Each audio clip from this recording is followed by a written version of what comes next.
How are we doing, Mark? How are you doing? Um, Good evening, everybody. Thank you for joining us again for another one of our Safer at Home virtual talks. I'm Mark Schmidt, if I haven't had a chance to meet you. So we hope that this brings you some education, information, entertainment. Um, and I hope that you were watching the PowerPoint before there. We want to thank our sponsors, Cape Cod 5, First Citizens, Federal Credit Union, Martha's Vineyard Savings for making these talks possible. Also, we want to let you know that Eight Cousins in Falmouth will have copies of all of our books. Thank you for your support. Thank you for joining us tonight. If you're not a member of the museums, we hope that you will join us. We encourage you to enjoy and see all of our programs by going to museumsonthegreen.org. And it gives me great pleasure tonight to welcome a longtime friend of mine. That's all I did. A gentleman named Casey Sherman, who I know many of you have actually had the pleasure of meeting him before. Casey is a well-published, well thought of author, and also a local boy. That you're talking about someone who graduated from Barnstable High, so he's very familiar with the Cape. One thing I'm going to ask all of you to do, if you would mute yourself, I wanted to let you know that this is going to be recorded. Casey, if you haven't had the pleasure of meeting him before, has been to Falmouth before. He has written several books by himself. One called, the first one is A Rose for Mary, a book called Animal, a book called Bad Blood, a book called Black Irish. And he has also been teaming up with a gentleman named David Wedge. Case, I believe this is your fourth collaboration. If you're familiar with Casey's work, he wrote Boston Strong. He wrote a book about Pete Frates, The Ice Bucket Challenge, and also 12, The Inside Story of Tom Brady's Fight for Redemption. Now, Case, I don't know why you wrote about a Tampa Bay quarterback, but that's thing. But ladies and gentlemen, would you welcome Casey Sherman? Thank you, Mark. Thanks, everybody, for joining us tonight. We're very excited to be talking about our newest book, Hunting Whitey, the inside story of the capture and killing of America's most wanted crime boss. And that's exactly what this story is. We wanted to take the Whitey Bulger case into a kind of a different direction from anything that's been written about Bulger before or mythologized on film or in television. And I think we've been able to achieve that. Case, let me ask you some questions here. We'll do it a little way like kind of an interview thing. So, Whitey Bulger, we all heard the name. We've kind of grew. I certainly have. I moved out here from Chicago in 1985, and it was a name that I immediately became familiar with. Why did you decide to write this book? Well, Mark, we were never going to write a book about Whitey Bulger because we thought the story had already been told. And then Bulger was murdered in prison in 2018 under very mysterious circumstances. So my partner, Dave Wedge, and I, we kind of had to step back a little bit and look at the Bulger case from a 30,000-foot view and ask the questions that had yet to be answered. What was he doing for the 16 years that he was a fugitive? What was his life like in prison? How and why was he killed? So we set out to answer all those questions, and we were amazed because we got unprecedented access to the entire investigation for the very first time. What kind of access did you get? The people closest to Whitey, did they make themselves available? Well, we had to do a lot of gumshoeing in this case. And, Dave Wedge and I are old investigative journalists from Boston. So, we know how to do that, but we were also very lucky as well.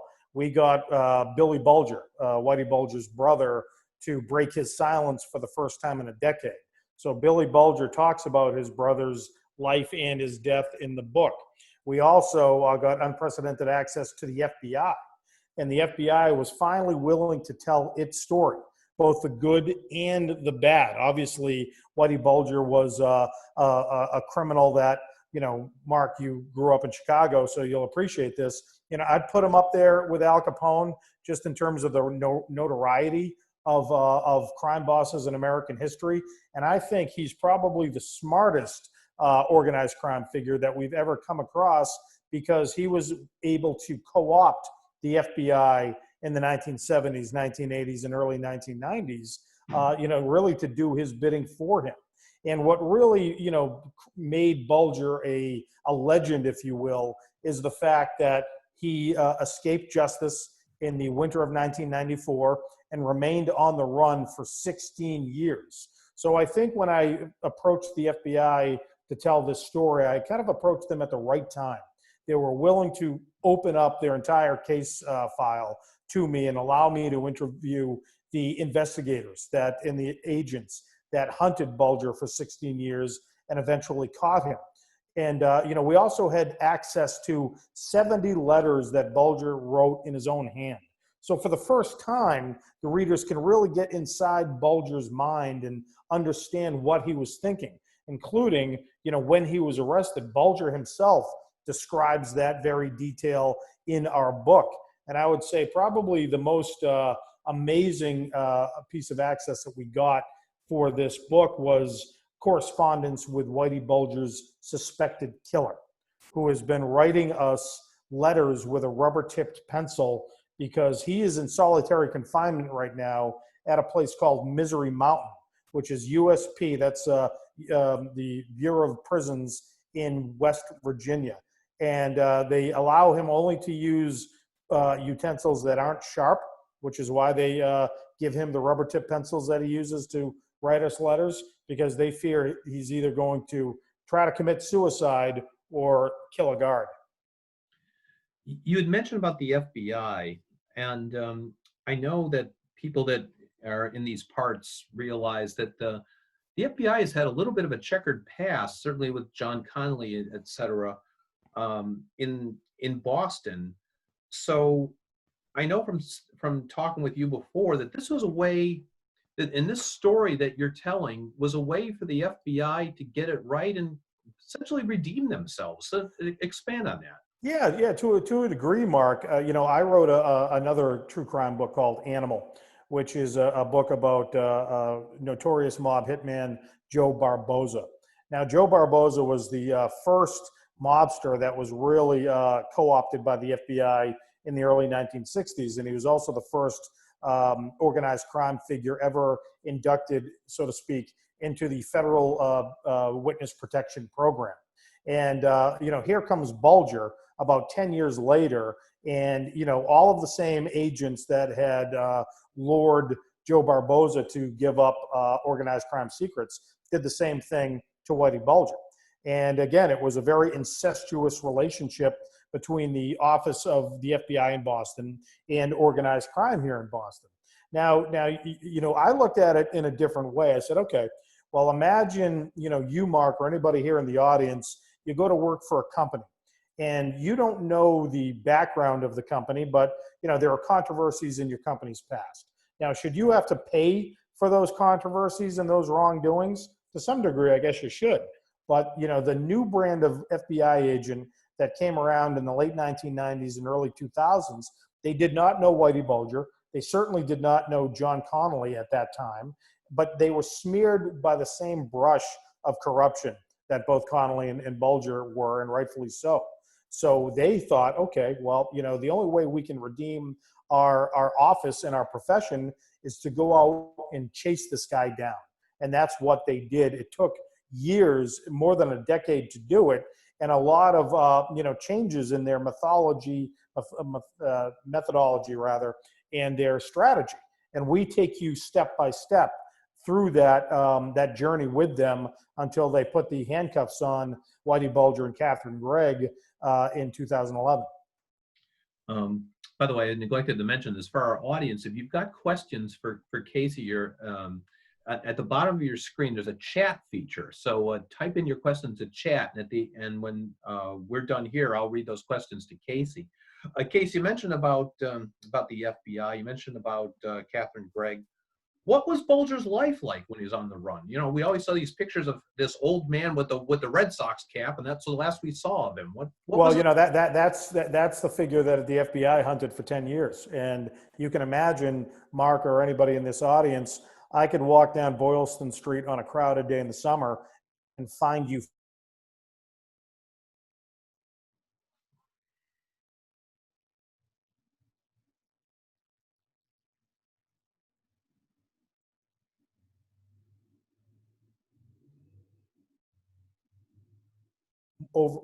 over a decade, was the number two ranked fugitive for the FBI, right behind Osama bin Laden, and eventually was elevated to number one after bin Laden was assassinated. So here is Bulger in his lion in winter phase of his criminal career. His body is breaking down, but he's still very crafty. He may not be as violent as he used to be, and we do have some explosions of violence in the book while he was on the run, but he has to be smart, and he has to really learn how to be a fugitive. I think what separates him from, his gang members like Stevie the Rifleman Flemmy, John Matarano, a few of these other guys that all got scooped up by law enforcement very quickly in the 1994 and 1995, is that Bulger had been planning for his escape for decades. And Bulger, as I said, became a student of being a fugitive. He used to, buy books that taught him how to obtain false identifications. Social security numbers were Bulger's currency, and he would purchase them off of people that were down on their luck, and he would pay for them in cash. And that allowed him to buy things in cash, rent his apartment without proper identification. So he tried to stay under the radar as long as he could. So the FBI have been hunting this guy. They've been looking for this old man with the Red Sox cap. How do they finally crack the case? Well, we take the case from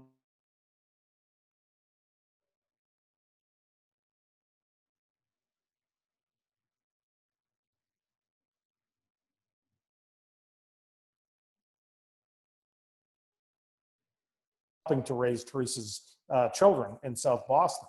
But Teresa, can you repeat that? That one got cut off a little bit. Sure. What I was saying, folks, is that Whitey Bulger at first went on the run in 1994, not with Teresa Stanley, his mistress, but with his girlfriend. Not with Catherine Gregg, his mistress, but with his girlfriend, Teresa Stanley.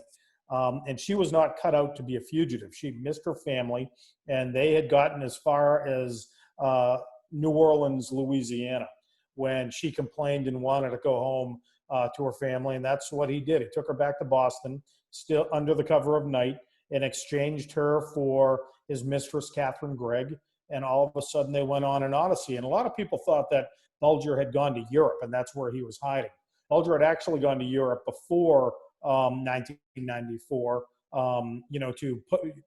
to open up safety deposit boxes, which he certainly did. He traveled to Dublin. He traveled to London. He almost killed a guy on a subway in London, and we write about that in the book. But while he was a fugitive for 16 years, he stayed in the United States. And the first place he went to was Grand Isle, Louisiana, with Catherine Gregg. And they traveled under the aliases Tom and Helen Baxter. And while they were there, it's deep in the bayou. It's a very rural place. Not a lot of money in that area, and they befriended a family that didn't have a lot of material wealth. And Bulger was flush with cash and really took this family under his wing. Bought them groceries. They had dinner together almost every night. Purchased things for the kids, including eyeglasses for the children. Paid for their medical bills, etc. There's one interesting thing that we found out. I interviewed the family that Bulger had befriended. And their son, who was a teenager at the time, had a dog that was pregnant and had a litter of puppies. And one of the puppies had to be put down.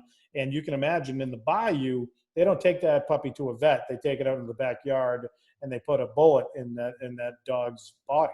And Bulger was so shaken by the fact that this little puppy was going to be killed and wept uncontrollably like a child. Meanwhile, Whitey Bulger is a man that was suspected in at least 19 murders, and had killed at least 2 women with his bare hands. So it really speaks to the sociopathic behavior of Whitey Bulger. You mentioned Catherine Gregg. What was life like for her? I mean, they clearly were a team. They were, and she loved him. She wanted to be the number one in his life, and she certainly was. And when they first went on the run together, Bulger had one of his quirky behavior characteristics was he was demeaning toward women. He always was throughout his life, and demeaning toward just about everybody else. But as their relationship evolved and as they grew older together, Bulger really depended more on Catherine than Catherine depended on Bulger. She could have left at any given time and walked right into the police station or the FBI office and given herself up, but she didn't. She stayed on the run, and they created this, bizarre pseudo marriage with each other. And one thing I want to point out, one episode in the book, which I think is fascinating, and we tell the story for the first time, is that Bulger, despite his his smarts and the fact that he could outwit a lot of the FBI fugitive hunters that were looking for him, he was also willing to gamble with his own freedom. And when I say that, what I mean is in 2006, when the movie The Departed first came out, and if anybody here remembers that movie, it starred Jack Nicholson. It won Best Picture for the Oscars, and it was a fictional version of Whitey Bulger's life in South Boston. Well, Whitey Bulger at the time is in San Diego because Catherine Gregg is traveling over the border to Mexico to buy, low-cost heart medication for Whitey.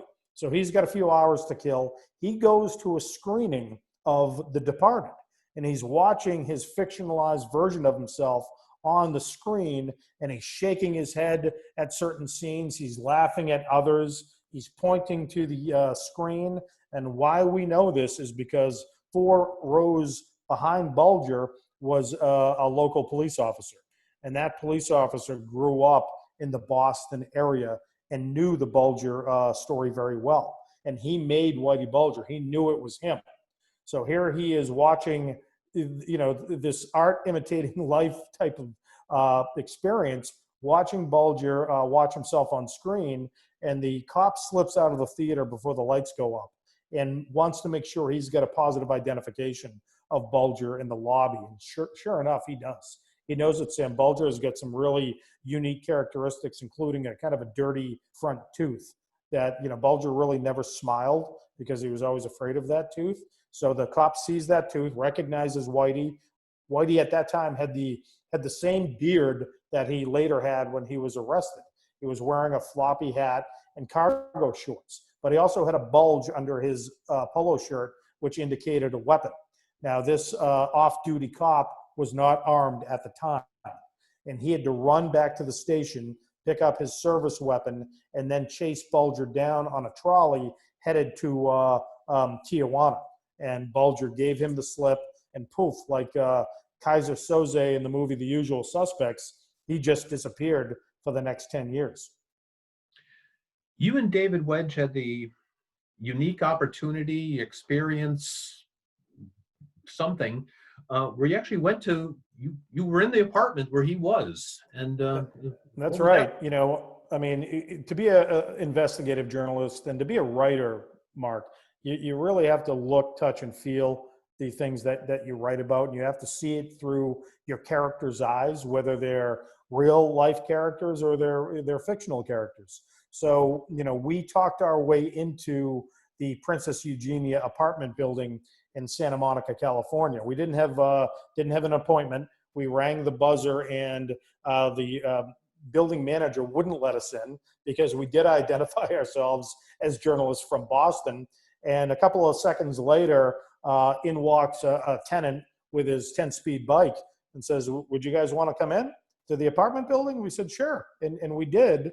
And we began to knock on doors. And we went up to apartment 303, and we knocked on the door. That was Whitey and Catherine's apartment, and there was no answer. So we went back downstairs, and we knocked on a basement apartment door, and an old lady opened, and she was about 94 years old Her name is Catalina Schlank. And she was Whitey and Catherine's beloved neighbor. And they would have dinner together. Whitey and Catherine would go shopping for her and drop off presents to her apartment. So she shows us about a dozen greetings cards from Catherine and Whitey under their new aliases, Charles and Carol Gasco. So you had Passover cards because Catalina was Jewish. You had New Year's cards, and it just spoke to the docile person that Catherine Gregg really was, despite the fact that she went on the run with a monster. She was still looking for some, human engagement, and she found it with this little old lady. So Dave and I, we think we've scored, and we've got the greetings cards. We have this great interview with this sweet older woman, and as we're walking away from the apartment building, out comes a maintenance person, and he's yelling at us in Spanish. And I'm trying to diffuse the situation. I didn't want him to, cause a scene. I didn't want us to either. And I said, we're from Boston, and we're working on the Whitey Bulger story. And then a big smile comes up on this guy's face, and he goes, "Well, Bulger, he was arrested in the carport here in the garage." I said, "Yeah, no, we read about that. Would you like to see where he was arrested?" So we said, "Okay, this is interesting." So he takes us to the very spot where Bulger refused to kneel for the FBI before the handcuffs were slapped on his wrists. And then I asked the maintenance man, I said, 303, we knocked on the door, nobody's in there. I don't know, does anybody live there right now?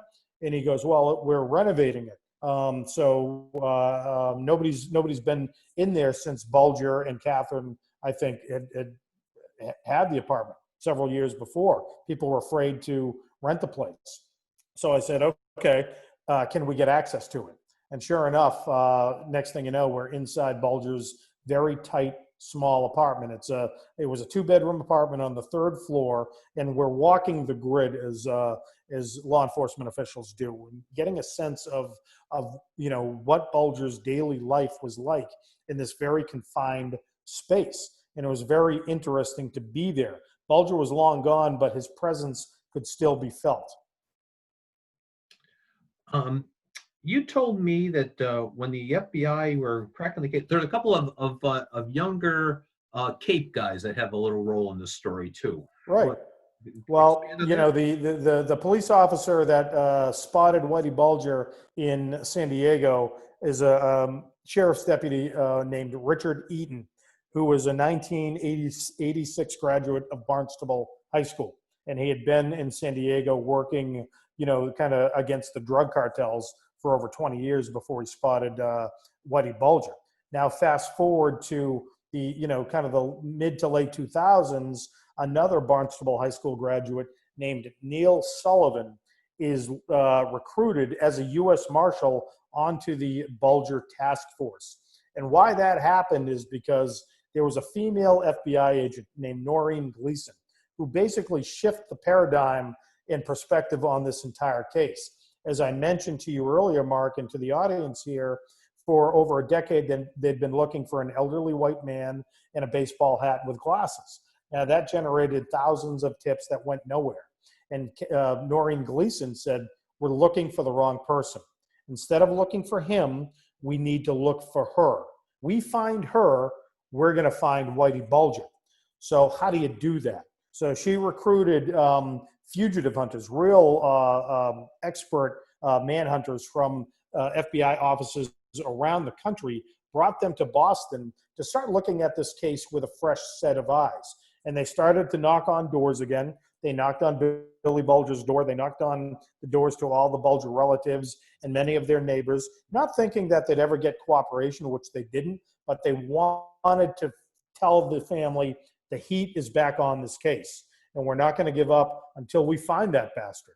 And the FBI agents have strong language regarding the Bulger family. They don't like them at all, and they believe that Billy Bulger himself should have, shared a jail cell right next to his brother, because they believed that Billy was harboring this fugitive for well over a decade, and we found out evidence that he really was. So getting back to Noreen Gleason's new view on this case, she's started to really focus on Catherine Gregg, but, they had bad surveillance images of Whitey Bulger in the past. They had even worse images of Catherine Gregg. It was one shot taken, with a surveillance lens from about 50 yards away, and she had sunglasses on. So through their interviews with people that knew Catherine, they discovered that Catherine had cosmetic surgery. She had had breast augmentation. She had had rhinoplasty. She had a lot of plastic surgery before she went on the run with Bulger. And in doing so, these plastic surgeons all needed to have real close-up photographs of Catherine. So they began to just go through every plastic surgery office in the Boston area until they stumbled on the office that Catherine had the surgery at. They talked to the plastic surgeon himself, who I actually interviewed for the book. And the plastic surgeon, lo and behold, his father was a decorated FBI agent. So the guy says, I'm going to do everything I can to help you with this case. And we may have old files of Catherine. We don't know. But if we find the files, we'll let you know. So one of the fugitive hunters, a great FBI agent named Tom McDonald, he's back at the FBI office one night about to break free for his son's Little League game. He gets a call from the plastic surgeon, and the guy says, I found the files you're looking for. And Tommy Mack says, okay, well, I'll pick them up Monday after the weekend. And the guy says, well, do you want the photos too? Tommy Mack says, I'll be there in 5 minutes. And so when he got to the plastic surgeon's office, he had well over 20 close-up photographs of Catherine Gregg, which for the first time really kind of broke the case. So what the FBI did there is they created a public service announcement for the first time in Bureau history. Usually they would just give all this information to America's Most Wanted or to the media. And they said, you know what, screw this. We're going to create our own ad, and we're going to try to convince the public that Catherine is in fear for her life. Now, not believing that she was. They didn't know one way or the other how Bulger was treating her. But they wanted to instill this sense of urgency to the public. And they created an ad with these very close-up photographs of Catherine. And then they bought ad time in markets around the United States where they thought Bulger might be hiding. So they bought ad time in Louisiana, in Biloxi, Mississippi, in San Francisco, because Bulger had traveled to San Francisco many times before and after he was a fugitive, because he was an inmate at Alcatraz back in the 1960s. He was one of the last inmates there. And Alcatraz to Bulger was like his alma mater. It was like his Harvard. If you brag about where you went to college, Bulger bragged about where he went to prison. And so he loved San Francisco. However, the one market they could not afford to buy time in was LA, because it was too costly. So they would advertise this public service announcement, during the Ellen Show, during Dr. Phil, where they believed a lot of women were watching at the time. And because that ad was so innovative at the time, it became a news story unto itself, Mark. CNN covered it as a news story. The BBC covered it as a news story. And lo and behold, the person that gave the tip that led to their arrest was living in Iceland at the time. She was an old neighbor of Whitey Bulger's, and she sees their pictures on TV. She dials up the FBI office in Boston, leaves 3 messages. And she's very angry by the 3rd message that she leaves, because nobody is getting back to her. So Neil Sullivan, the U.S. Marshal that I mentioned from Barnstable High School, he shows up to work the next day, and he's going through his notes, and he sees 3 different tips from the same tipster.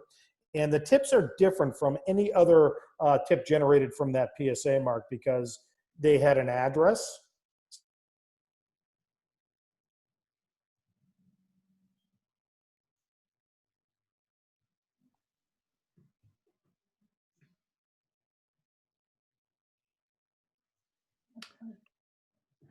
Case, repeat that. You went silent again. Security. Oh, can you hear me now? Yeah. They had an address. That's the last we heard. Yes, they had an address and a name, 2 names, Charlie and Carol Gasco. And the FBI, fed those names into their international database, thinking that, some identification will come up. Nothing came up. they were living as ghosts in Santa Monica, California. So now the heat is really on them to at least visit this couple in Santa Monica. So they reach out to another fugitive hunter in LA who works for the FBI. His name is Scott Garriola. And again, we interviewed him for the book as well. Scott is on vacation with his two kids at a sporting goods store. And, he's buying fishing poles for a fishing trip. And he gets, on his cell phone, he gets a text. Possible Whitey Bulger sighting in Santa Monica, notify us right away. And Garriola, he's seen a bunch of these texts over the years, Mark. He didn't really take it too seriously. He was about to just delete the text when he thinks in his mind, well, it's Whitey Bulger. I have to see this through. So he calls the FBI in Boston. How valid is this tip? Well, the tip came in through one of our U.S. Marshals.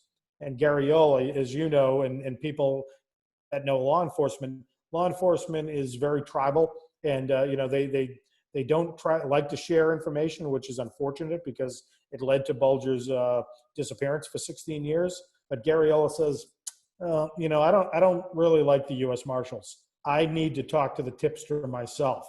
Get me on the phone with her in Iceland. And so they do. And so Garriola and the tipster walk through the scenario. And at the end, he asks her, how sure are you that these two people are Whitey and Catherine?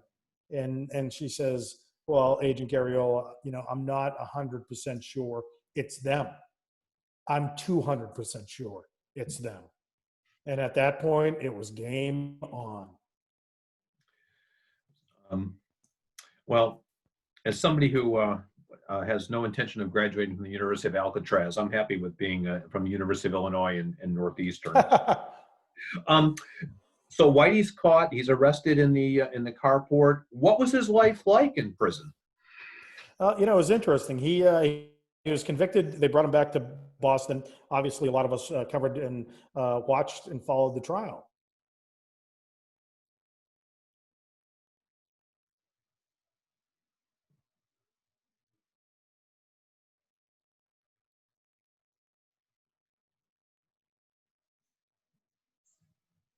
In case you're stuck again. We have that for the first time in the book. And he befriends a Native American prisoner because Bulger had a very, despite the fact that Bulger was racist and he didn't like President Obama, or he didn't like immigration policies. In fact, Bulger would often get in arguments with the tipster who eventually gave him up over politics. And she hated him because she was an Obama supporter and he wasn't. And unfortunately, his political beliefs, or fortunately, led to his arrest. But Bulger had an affinity for Native Americans, Native American art, so he befriends this Native American prisoner, and for the next 3 years, they correspond through letters. And again, we have 70 letters that have never been revealed before. Many of them are in the book, and a lot of them are between Bulger and this inmate. Bulger was, after his assassination attempt, he was sent to 2 other prisons, one in Florida and finally in West Virginia. When he gets to Florida, Bulger's whole body is broken down at that point, guys. He is no longer the tough guy from South Boston. He's now in a wheelchair. He's on a respirator. Inmates are trying to steal his sneakers in the prison yard. That's kind of how feeble Bulger had become. But he was still an ornery guy, and he would get in arguments constantly with fellow prisoners, his guards, and even the prison nurse. And during one argument with the prison nurse, he shouted, "Your day of reckoning is coming." Well, she was very afraid of that threat, and she reported it to the warden. So the warden, who was very close to the nurse, potentially too close to the nurse, quite frankly, took offense to Bulger's threat. And Bulger, his health condition was mysteriously upgraded over the next 24 hours. Bulger was deemed healthy enough to be transferred out of that prison into another. Now, Bulger should have been sent to a medical facility, but no, he wasn't. He was sent to USP Hazleton, which again is nicknamed Misery Mountain because it is the worst and most violent prison in the United States of America. and Bulger did not last 24 hours after his arrival. Um, in your career, you've written about several rather memorable and violent people. Bulger, Joe Barboza. You obviously talked about in your book about the Boston Marathon bombing. Where does Bulger rank with all these? If you had to, if you had Well, to, I mean, the Boston Strangler.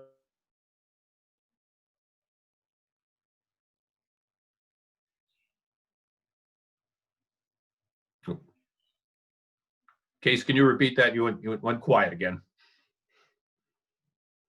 Important case I've ever worked on, but Bulger as a criminal, he's among the most notorious criminals in American history. And in our book, Hunting Whitey, we take you into the cell during Bulger's murder. We show you how and why he was killed. Speaking of that, you reveal startling new information about Bulger's murder in your book. What can you share with the audience? And obviously, we give it away all. We want people to buy the book. We do want that. People ask, was it a conspiracy? Was Bulger targeted for death? And I don't believe that he was. I think it was a gross negligence that led Bulger to Hazleton, where he was killed. However, his murderer, a mobster named Freddie Gias from Springfield, Massachusetts, he had a vendetta to really carry out on behalf of an old cellmate of his who was put into prison for a murder he didn't commit by Whitey Bulger himself. So this was an opportunity for Freddie Gias to exact some type of revenge on behalf of his dear friend. I'm going to see if I can share the screen here. In your book, you've actually got the last picture of him alive, I believe. That's correct. Yeah, the last two pictures of Bulger alive we have in the book, and this is time that he spent in Tucson before he was stabbed. Yep, there's Bulger and his Native American art teacher. Bulger, it's interesting, all the previous pictures of Whitey Bulger, he's always scowling or he's pretending not to look at the surveillance cameras. But here he is in Arizona, and he's smiling. He's at least relatively healthy at that time, and he was really living off of his notoriety as Whitey Bulger, the man that created The Departed, if you will, and the man who Johnny Depp played in Black Mass. Let's see.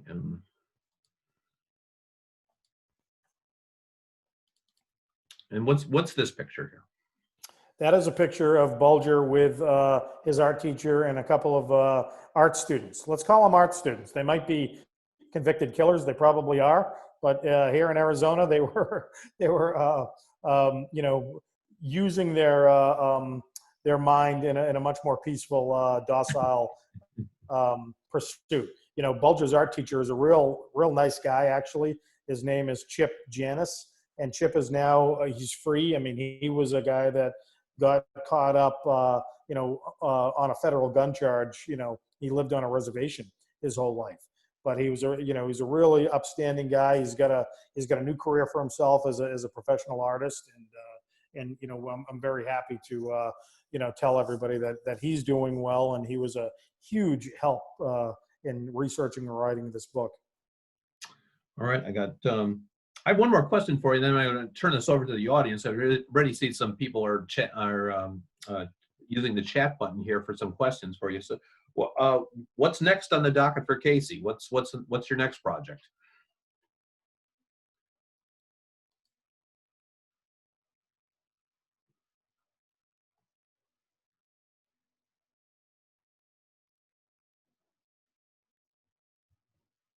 Divorce between Brady and Belichick and Kraft, if you will, that'll come out right before the NFL season, hopefully in September.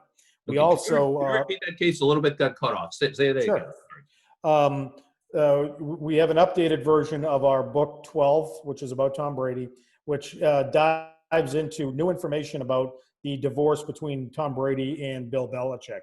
And, make no mistake, it was a very bitter breakup between, two people that had spent 20 years together.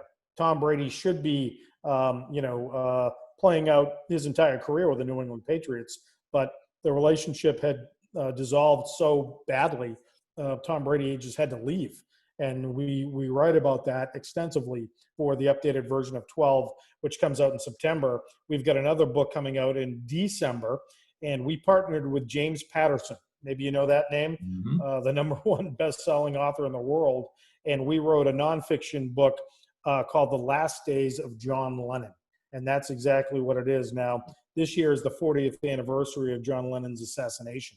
And we flipped the entire story completely on its head with unprecedented access to people around that investigation. While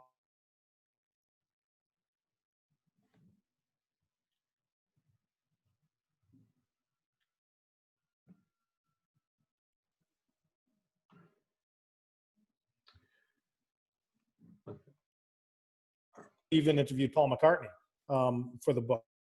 We'll get a new insight to John's last years. You always were my hero. You get to interview Paul McCartney. We got a question from an audience member here. When you visited the apartment, did you see the dummy wall where Whitey had hidden his money? Yeah, that dummy wall, and he had cut out several, he basically knifed some sheetrock and he placed a lot of his weapons there. He placed $822,000 in cash. That was all, covered up by the time we got there, but we knew exactly where it was. And the interesting thing, guys, is that Bulger was planning for the gunfight at the OK Corral.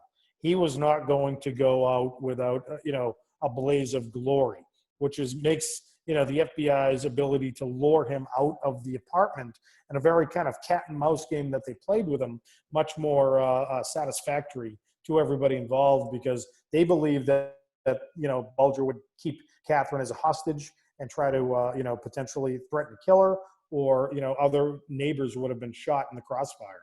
But it was an interesting place. There was also a torso, a punching dummy that Bulger had kept by the balcony leading out to the street. And Bulger put a fedora cap on it because he wanted would-be assassins to believe that it was him. So if they were going to take a shot at him from a vantage point from across the street, they'd be shooting at a dummy instead of the real thing. Now, here's a really good question from someone. Why do you think William Bulger talked to you after all of his years of silence? It's a great question. Dave and I question ourselves that all the time. Dave actually got that interview and he just knocked on the door. And, Billy Bulger knew Dave from Dave's years of covering him at the Boston Herald and let him in. And Dave was shocked. And they spent an hour inside William's home talking about Whitey. And so for the first time in over a decade, Billy Bulger is kind of lifting the veil here, not only talking about his brother's life, but his brother's murder. Now, there is a wrongful death suit against the U.S. Bureau of Prisons by the Bulger family, and we'll see where that goes. Okay.